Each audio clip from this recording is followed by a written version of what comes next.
ನಮ್ಮ ಮನೆಯಲ್ಲಿ ದಿನವೂ ಮಿರುಗೋ ಚೈತ್ರವೇ, ಬೆಳದಿಂಗಳ ಈ ಪ್ರೀತಿ ಕರಗಲು ಸಾಧ್ಯವೇ?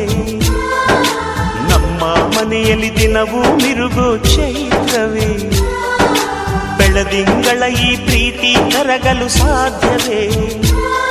ಹೆಜ್ಜೇನಿನ ಸವಿಗೂಡಿದು ಇಲ್ಲಿ ಪ್ರೀತಿಯ ಪರಮಾನ, ಪ್ರೀತಿಯ ಯಜಮಾನ.